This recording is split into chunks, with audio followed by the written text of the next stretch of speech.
Welcome to the Power Athlete Amateur Training Program.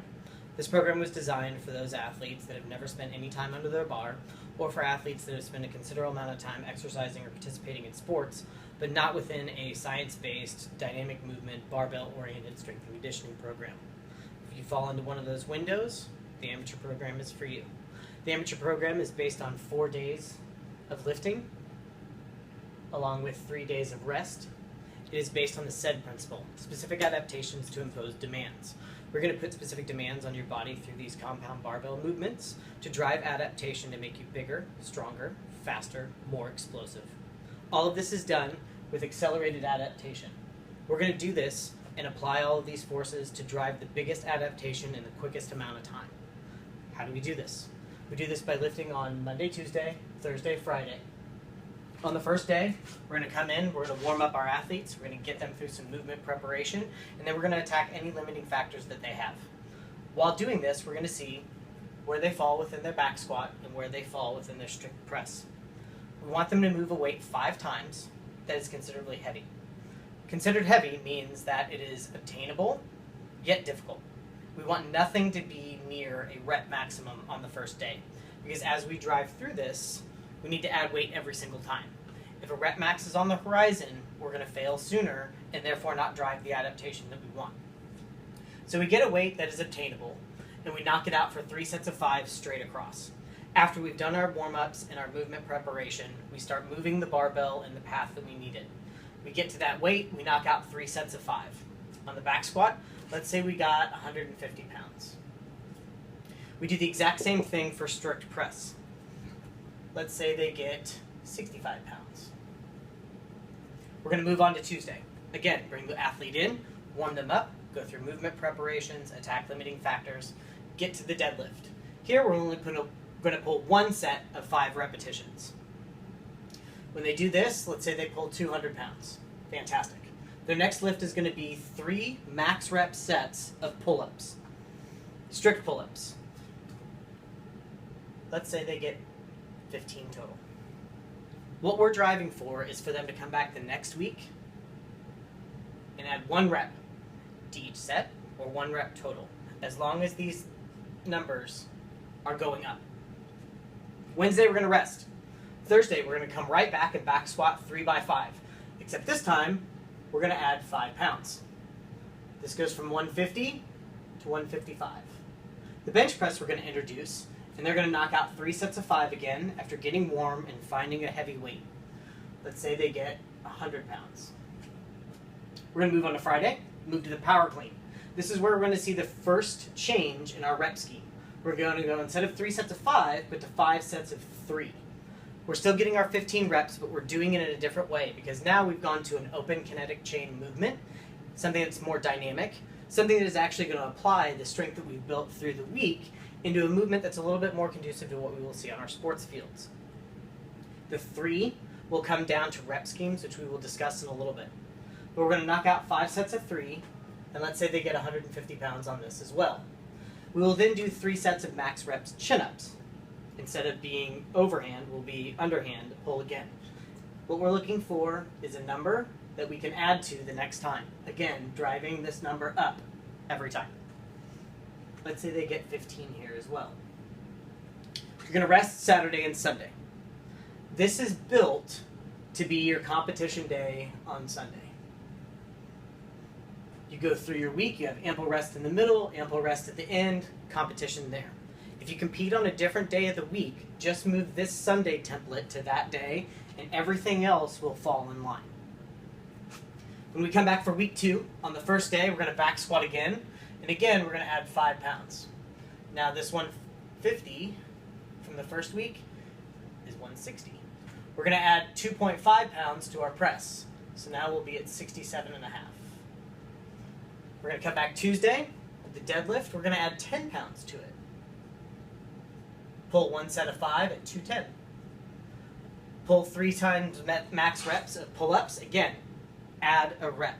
Add a rep on every set, or add 1 rep period. As we get through this program, if they're adding 1 rep every time, we're driving adaptation. So make sure, again, everything is going up. Wednesday is rest. Thursday, back squat again, add 5 pounds. The 160 is now 165. The bench press, like our other presses, we're going to add 2.5 pounds to, so the 100 becomes 102.5. On Friday, the power clean is going to come back, and we're going to add 2.5 pounds to this as well. Now we're at 157.5. Chin-ups, 3 times max reps. Hopefully we go up 1. We're sitting at a big 16 here, total all the way across. Rest, rest, come back on week 3. We're going to add 5 more pounds. We'll be at 170 now. 70 pounds on the press. Come on Tuesday, add 10 pounds. We're at 220 pounds on the deadlift. Hopefully we're getting an extra rep in our pull-up scheme. Rest, add 5 pounds again. We are now at 175. Bench is going to go up 2.5 pounds again. We're at 105. Power clean, up another 2.5 pounds. We're up to 160. And hopefully we're getting another chin-up in our rep scheme. This is going to cycle through, and being that it's a linear progression, we're always going to be moving upwards. When we fail within this rep scheme is when you will see a set that looks like 5, and then 5, wow, really shaky, barely getting that last rep, and then he comes back with a 4. We didn't get our full 15 reps, and we failed to move it that 1 rep. While we are close to 15, we need to be above 13 reps in order to move down the line without resetting. If he gets the 5 and 5 and the 4, we don't know what this 4 is from.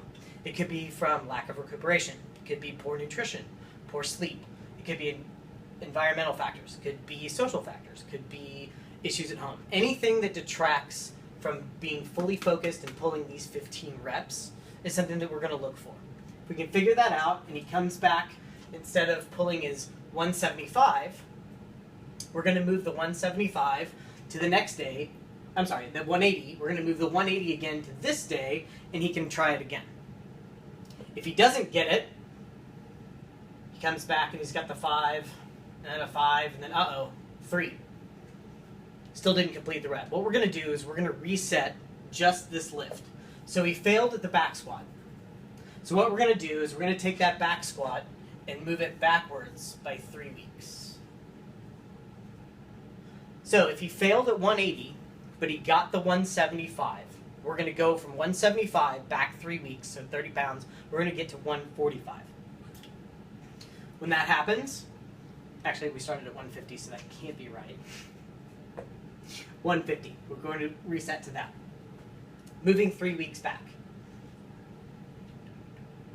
There we go. When all of these start to stack up, you'll notice that other sets start to fail as well. We're going to have quicker sets of failure in the press, the bench press, and the power clean. That's okay.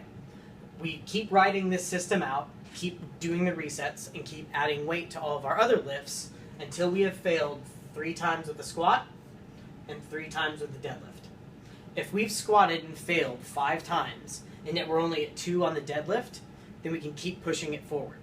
Once both have added deadlift and back squat to the 3 sets of failure on each side, then we're finished with our program. What we're driving through this whole program is this linear progression, where we're going to come up and we're going to hit a set of failure, and then we're going to reset, and then we're going to drive this again. What we're going to notice is, per those 3 weeks, this athlete is moving faster, their reps are more productive, easier to control, and when they get to that spot where they plateaued previously, they will blow right past it and keep increasing. This is for a couple of reasons. We call this the novice effect when we're building this base level of strength. During the first 2 to 3 weeks, we look at intermuscular communication and coordination. What this is happening is the muscles are now working together. The quads, the hamstrings, and the glutes are firing in certain unison in order to squat properly. This is going to build for the first 2 to 3 weeks, just within muscle groups. So how these muscles work together to perform certain movements is going to become more and more proficient. The next, we look at 4 to 6 weeks, and that's intramuscular communication. Think of specific muscles, be it your quadriceps and the myofibrils that are within there, what's going to happen is the number of motor units that are fired, the rate that these motor units are fired, and the timing of these motor units firing is all going to become better and more efficient. So it's going to build upon itself in each specific muscle. For the first 2 to 3 weeks and the first 4 to 6 weeks, all of this is happening just in a coordination base. So the kid or the athlete or whoever your client is becoming more and more adept at moving the bar the way that we need them to move the bar. While they won't have any huge increases in size in this time, what they will be is more proficient at the lifts that we're giving them. So they're able to go up in weight because they're moving the weight better. When we get down to the 7 to 12 week mark, we've got hypertrophy, which is the actual growing of the muscles. And it happens in 2 distinct ways. The first is myofibril. This is an increase in cross-sectional area of the muscle fibers. The muscle fibers are stretched and torn and damaged when we lift these weights, and they rebuild cross-sectionally thicker in order to support the load that's going to be coming at higher weights. It also happens sarcoplasmically, where we increase the actual volume of the muscle around the muscle fibers. This is increases in plasma, increase in inflammatory responses, increase in cellular debris, anything that is surrounding those muscle filaments of actin and myosin, which are being